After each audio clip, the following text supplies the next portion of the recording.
Cancer Healer Center, a new beginning.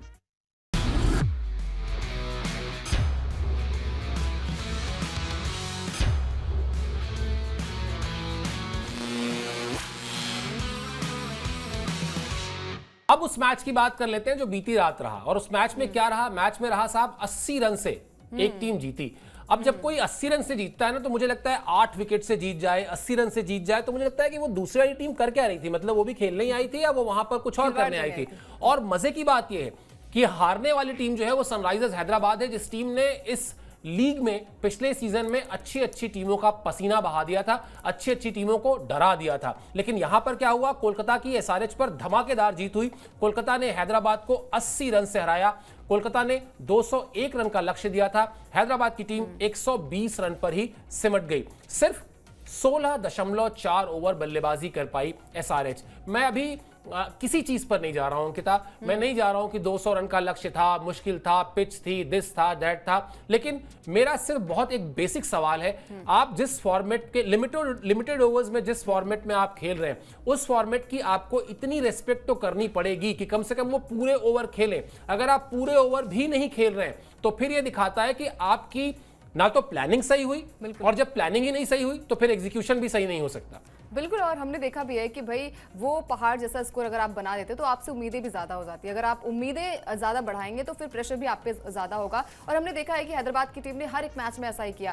पहले शुरुआत जब हुई थी वहाँ पर इतना बड़ा स्कोर बना दिया था, और उस स्कोर में हमने देखा था कि हर एक बल्लेबाजों ने अपने हाथ आजमाए थे। ईशान किशन की शत की पारी आई थी, ट्रेविस हेड नाम ही उनका है कि वो हेडक दे देते हैं सामने वाले टीम को। लेकिन इस मैच में वो बॉडी लैंग्वेज नजर नहीं आई। 200 के पास स्कोर बन गया था, जहाँ पर ईजिली ये चेजेबल हो सकता था। लेकिन आई थिंक एक अच्छी यहाँ पर तारीफ करनी पड़ेगी यहाँ पर सामने वाली टीम की कि केकेआर ने वैसा प्रदर्शन किया है। बहुत बड़ा ग्राउंड नहीं है जहाँ पर आप स्ट्रगल कर पाएं, लेकिन यहाँ पर बड़े नाम हम बार बार कहते हैं, जैसे आपने मुंबई का जिक्र किया कि बड़े नाम है, खौफ खाते हैं यहाँ पर गेंदबाज, लेकिन बड़े नाम है, लेकिन सामने वाली टीम के पास भी वैसा ही बैलेंस है। तो यहाँ पर एक बड़ी हार आई है, और यह हार जो है वो इतिहास भी यहाँ पर केकेआर की टीम ने रचा है कि 3 टीमों के खिलाफ 20 मैचेस जो है वो जीतने वाली टीम भी बन गई है। तो केकेआर में वो स्पार्क है। अब ऐसा ही कुछ करना पड़ेगा रहाणे को, अपने आगे के मैचेस में भी वैसा ही कुछ रोटेशन करना पड़ेगा गेंदबाजी में। और बल्लेबाजी में हम हालांकि थोड़ी सी वीक नजर आती है, क्योंकि मिडिल ऑर्डर्स में अगर हम बात करें तो हालांकि वेंकटेश चले, लेकिन हर एक मैच में उनको ऐसा ही करना पड़ेगा।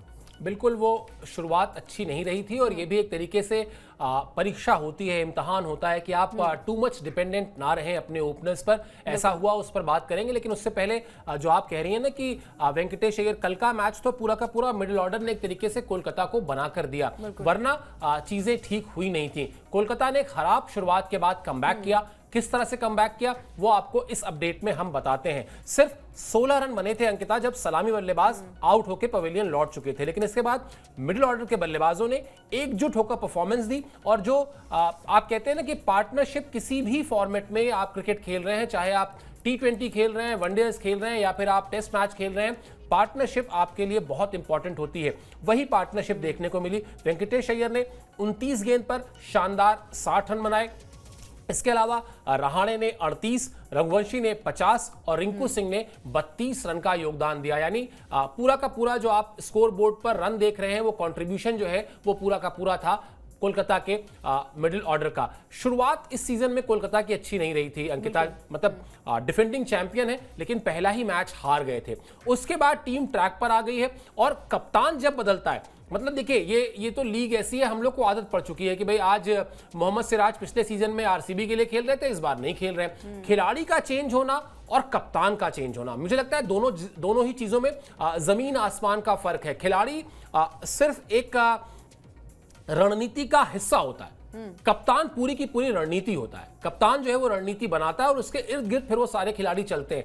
तो इस सीजन में अजिंक्य रहाणे के लिए जिस तरह से शुरुआत हुई थी, जिस तरह से पहले ही मैच में हार मिली थी, लेकिन फिर कमबैक किया है उन्होंने, अपनी कप्तानी में मैचेस जीते हैं। और अब मुझे लगता है कि यहां से वो जो टीम का तालमेल, टीम का मोराल, टीम में जो सामंजस्य की हम बात करते हैं, वो और बेहतर होता चला जाएगा। हाँ बिल्कुल, और रणनीति जो है वो चेंज होगी, क्योंकि पहले मैच में इसी मैदान पर हार मिली थी, और जब अपने ही ग्राउंड पर हार मिलती है तो वो कसक जो है वो बची रहती है। और वो कसक इसलिए भी रहती रहती है, क्योंकि बहुत बड़े अंतर से यहाँ पर आपको हार नहीं मिली थी, लेकिन वो हार चुभती है। और पहले मैच अगर आप हार जाते हैं, उसके बाद अगर आप मैच हार जाते हैं, तो फिर क्योंकि मुंबई के खिलाफ भी केकेआर को हार का सामना करना पड़ा था वानखेड़े स्टेडियम में, तो वो हार जो है वो कोई पचा नहीं पाता। आपको पता होता है कि बाउंस बैक कैसे करना है, लेकिन रिंकू सिंह की तारीफ करनी बनती है, क्योंकि आपके पास ज्यादा ओवर्स बचते नहीं, आपके पास ज्यादा बॉल बचती नहीं है आपको खेलने के लिए। लेकिन आपको पता है कि अगर 6 बॉल बची, अगर आपके पास पता है कि 10 बॉल बची है, तो वहां पर आपको हीरो बनना पड़ेगा, आपको कुछ ऐसे बल्लेबाजी करनी पड़ेगी, हर एक गेंद को आपको पढ़ना पड़ेगा और वहां पर बड़े शॉट्स खेलने के लिए आपको जाना पड़ेगा, क्योंकि आपको पता है कि डेथ ओवर्स में आप बल्लेबाजी करने आ रहे हैं। इसके अलावा वेंकटेश अय्यर बहुत ही महंगे बिके हैं केकेआर के लिए, आई थिंक 23 करोड़ की बड़ी रकम के साथ टीम में शामिल हुए हैं, तो वो प्राइस टैग के साथ आपको परफॉर्म भी करना पड़ेगा, अदरवाइज फिर आप आई थिंक ट्रोल भी होंगे और फिर आप पे दिक्कतें भी पैदा हो जाएंगी, क्योंकि वो टैग है और वो प्रेशर है। हालांकि वो प्रेशर जो है वो रहाने पर है, क्योंकि कप्तानी मिली है, लेकिन कप्तान जो है वो अपनी तरीके से अच्छा प्रदर्शन तो करता है, लेकिन उम्मीदें यही करता है कि टीम में जितने प्लेयर्स हो वो भी अपना कॉन्ट्रीब्यूशन करें, क्योंकि पहला और दूसरा विकेट जब गिरा था तो थोड़ी सी टीम बैकफुट पर आई थी, लेकिन उसके बाद जैसे कहा सर ने कि भाई उनके मिडिल ऑर्डर्स ने इस बार दारोमदार संभाला, तो ऐसा ही कुछ हर टीम को करना पड़ेगा कि भाई अगर ऊपर के 2 बल्लेबाज नहीं चले तो कुछ ऐसा निचले क्रम में बल्लेबाजी करनी पड़ेगी जो कि यादों में हमेशा रहे, जैसे आशुतोष ने किया था दिल्ली के लिए। वैसा ही कुछ इस टीम को भी हमने देखा है कि केकेआर की टीम ट्रॉफी जीती है, लेकिन वो बॉडी लैंग्वेज अभी तक मुझे समझ नहीं आई है और एसआरएच आई थिंक ज़्यादा ही ओवर कॉन्फिडेंस हो गई है। बिल्कुल, और इसीलिए जो आपने कहा कि जब अति आत्मविश्वास हो जाता है, आत्मविश्वास और अति आत्मविश्वास के बीच बड़ी बारीक सी लाइन होती है, बताने की जरूरत नहीं है। हम सबके जीवन में तमाम ऐसे उदाहरण हैं जब आपको खुद ही समझ में आ जाता है कि अच्छा आपसे गलती हुई, तो उस गलती के पीछे आपका कॉन्फिडेंस नहीं था, दरअसल ओवर कॉन्फिडेंस था। कलकत्ता की टीम ने कमबैक किया, कोलकाता की टीम ने किस तरह से गलती करने के बाद अपने आप को सुधार लिया, वही काम एसआरएच नहीं कर पाई। बिल्कुल उसी पैटर्न पर एसआरएच की भी शुरुआत हुई थी, लेकिन फिर एसआरएच उसमें जब लड़खड़ाई तो फिर वो गिरती ही चली गई। किसी ने ना तो उसको संभालने का प्रयास किया, ना फिर वो संभल ही पाई। क्या रहा हैदराबाद का हाल, ये भी हम आपको दिखाते हैं इस ग्राफिक्स के जरिए, तो आपको समझ में आएगा कि आखिर इस मैच में जीत और हार के बीच का जो बड़ा फर्क था वो फर्क था अप्रोच का, कि किस तरह से कोलकाता की टीम ने शुरुआती झटकों के बाद खुद को संभाला, लेकिन हैदराबाद की टीम ये काम नहीं कर पाई। 10 रन भी नहीं जुड़े थे जब 3 टॉप ऑर्डर के बल्लेबाज, यानी जो सबसे मेन बल्लेबाज हैं ट्रेविस हेड, अभिषेक शर्मा और ईशान किशन, ये तीनों खिलाड़ी पवेलियन लौट चुके थे।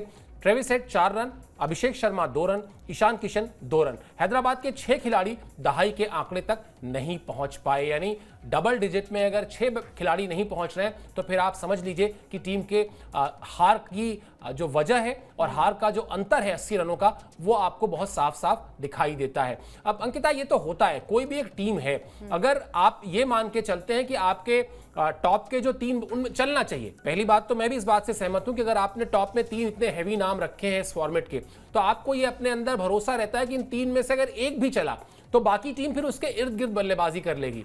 लेकिन फिर यही क्रिकेट है, आपको उस दिन के लिए भी तो तैयार रहना होगा ना, कि एक दिन तो ऐसा होगा जब तीनों नहीं चलेंगे, और वही हुआ। उसके बाद भी आप कम से कम रेस्पेक्टेबल स्कोर तक तो पहुंचते, आप कम से कम हार और जीत के अंतर को 25 रन 30 रन तक तो लेकर जाते। लेकिन ये तो ये हुआ कि आपने मतलब 3 विकेट क्या लिए, पूरी की पूरी टीम जो है वो ताश के पत्ते की तरह आपको एक के बाद एक पवेलियन में जाती हुई दिखाई दी।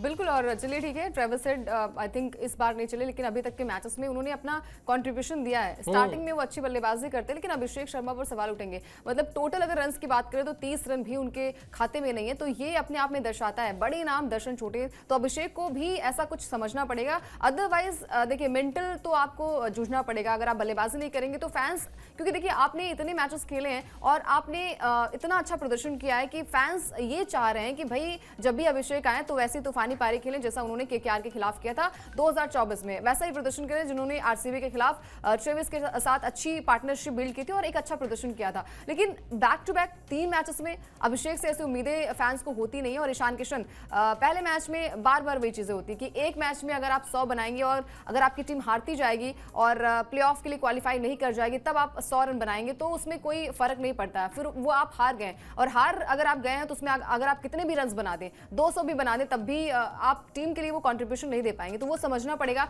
हैदराबाद की टीम को। और जैसे आपने कहा कि आत्मविश्वास और अति आत्मविश्वास में बारीकी का अंतर होता है, आई थिंक वो थोड़ा सा रिलैक्स होकर खेलना पड़ेगा कि भाई वो 2024 था और समय बदलता है, टीम भी बदलती है, लेकिन आपका बिहेवियर भी बदलना चाहिए। वो सोच के साथ नहीं होना चाहिए कि भाई हम आएंगे, बल्लेबाजी पहले ऑप्ट करेंगे और एक बड़ा स्कोर बनाएंगे। आपको मौका भी मिला था दिल्ली के खिलाफ जो मैच हुआ था, वहां पर भी तो आपके पास मौका था, लेकिन वहां पर भी हैदराबाद की टीम सरेंडर हो गई थी। तो थोड़ा सा टीम गेम को समझना पड़ेगा और अपने आप को भी। बिल्कुल आपको समय की इज्जत करनी होगी, क्योंकि आपने पिछली बार क्या किया था इससे कोई फर्क नहीं पड़ता, आपने पिछले मैचेस में क्या किया था इससे कोई फर्क नहीं पड़ता। हर मैच एक नया मैच होता है और हर सीजन आईपीएल का एक नया सीजन होता है। इसीलिए 5 बार सबसे ज्यादा बार खिताब जीतने वाली मुंबई की टीम टूर्नामेंट में लास्ट पर भी फिनिश करती है। इसमें कोई किसी ने ऐसा नहीं कि मैं कोई बहुत अलग से बता रहा हूं, ये बिल्कुल दर्ज है इतिहास में। तो इसलिए भी आपको सतर्क रहना चाहिए, गेम अवेयरनेस होनी चाहिए। कोलकाता के लिए जीत के जो स्टार्स रहे, जिन लोगों ने कोलकाता को जीत दिलाई, उनका भी जरा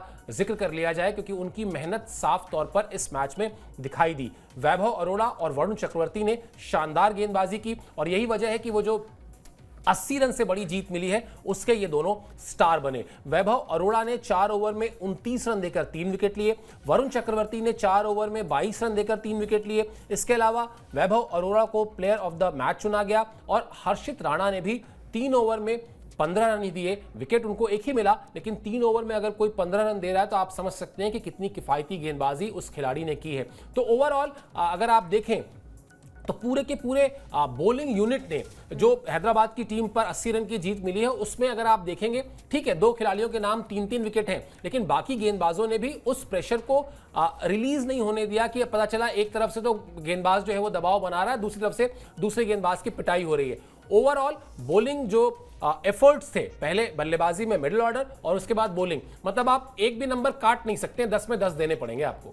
यहाँ पर शायद कंपटीशन भी था कि भाई बल्लेबाज अगर मतलब नंबर्स मिल रहा है तो गेंदबाजों को भी वो नंबर्स मिलना चाहिए, वो तवज्जो मिलना चाहिए। और वरुण, हमें सबको पता है उन्होंने क्या कुछ किया है देश के लिए और टीम इंडिया के लिए क्या कुछ किया है और केकेआर के लिए क्या कुछ किया है। साल 2024 में उन्होंने क्या गदर मचाया था, वैसा ही कुछ प्रदर्शन यहाँ पर उन्होंने किया है। और वैभव अरोड़ा जिन्होंने अच्छी गेंदबाजी की, और स्पिनर्स वर्सेस अगर हम पेस की बात करें तो दोनों इक्वल नजर आया। 3 विकेट चक्रवर्ती के खाते में और 4 विकेट वैभव के खाते में, हर्षित के खाते में 1 विकेट। तो यहाँ पर गेंदबाजी सटीक हुई है और रोटेशन काफी अच्छा किया यहाँ पर रहाणे ने। जब विकेट्स, आपको पता है कि कल हम बात कर रहे थे शायद कि आप माइंडसेट अगर पढ़ लेते हैं बल्लेबाजों का कि भाई प्रेशर ज्यादा है, हेनरी क्लासन आई थिंक सबसे ज्यादा रन क्लासन के थे, उसके अलावा कोई बल्लेबाज नहीं चला, तो टॉप ऑर्डर को आपने कोलैप्स कर दिया। तो फिर उनके जो मतलब मिडिल ऑर्डर्स भी हैं कि अगर आपके 6 विकेट गिर जाएंगे तो कौन ज्यादा बल्लेबाजी करेगा, वो चमत्कार ही होगा जो आप मैच जीत जाएंगे। अदरवाइज केकेआर की टीम ने अपना माइंडसेट ऐसा तैयार किया होगा कि भाई 200 के पार प्लस स्कोर करना पड़ेगा। अदरवाइज हैदराबाद की टीम तो हमें पता है कि क्या कुछ कर सकती है, लेकिन हर दिन हर समय जो है वो बदलता है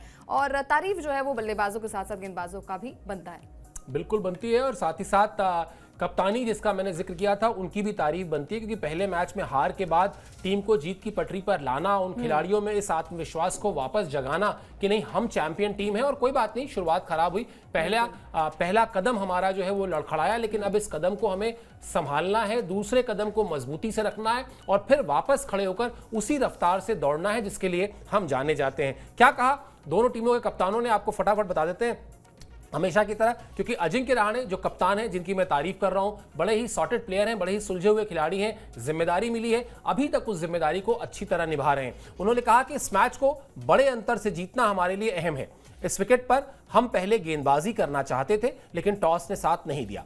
पहले 2 विकेट जल्दी खोने के बाद हम यही चर्चा कर रहे थे कि साझेदारियों की जरूरत है। अगर हमारे पास विकेट बचे रहेंगे तो 12 ओवर के बाद आक्रामक हुआ जा सकता है। हमने अपनी गलतियों से सीखा है। एक बैटिंग ग्रुप के तौर पर यह मैच हमारे लिए बहुत बड़ा सबक है। हमारे स्पिनर्स ने भी अच्छा प्रदर्शन किया।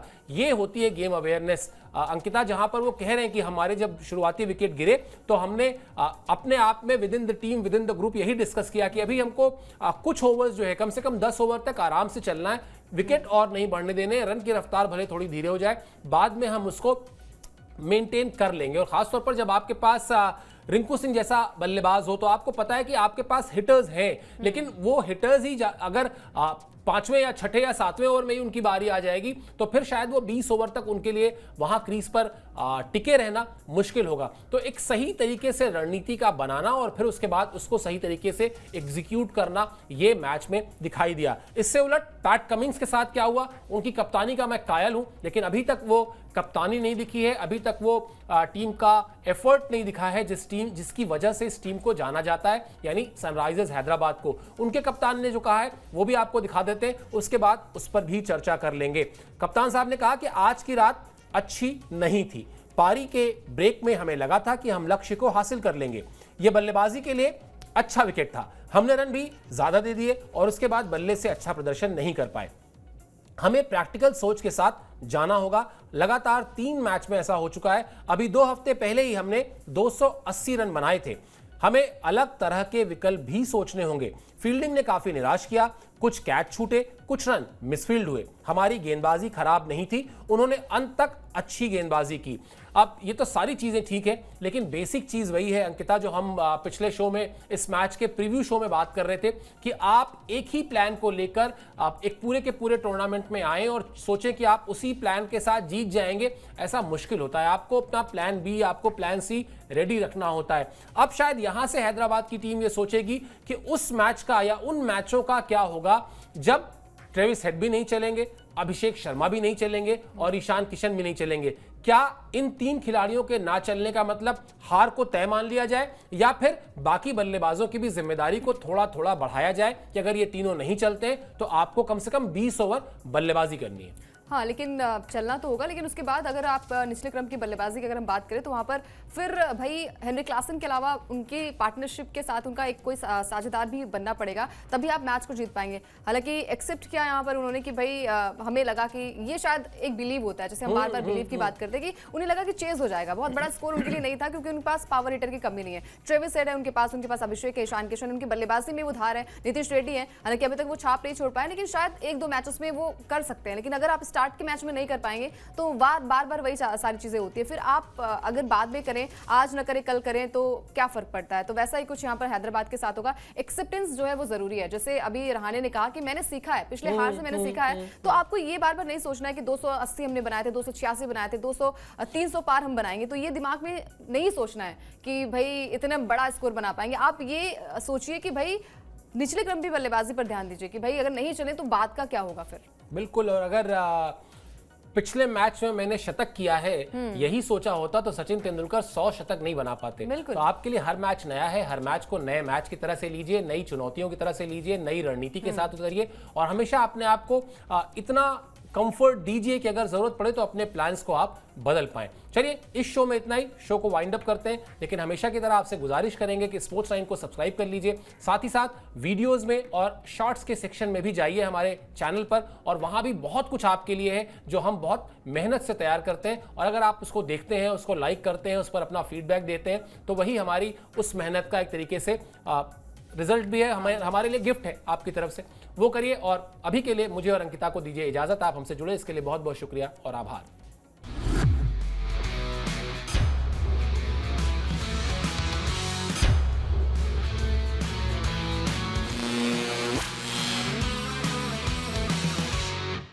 Cancer Healer Center, a new beginning.